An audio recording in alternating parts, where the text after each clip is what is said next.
Sejumlah tim investigasi dari UIN Raden Patah Palembang datang ke RS yang tempat salah satu mahasiswanya, AR, yang menjalani perawatan karena dugaan penganiayaan yang dialami saat pendidikan dasar salah satu UKM.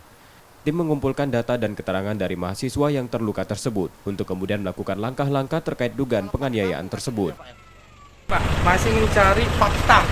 Jadi saya belum bisa menjelaskan secara menyeluruh karena kami baru membentuk tim untuk nyari fakta data yang ada. Kalau memang terbukti terjadi kekerasannya di dalam kegiatan itu, jelas UIN tidak akan diam.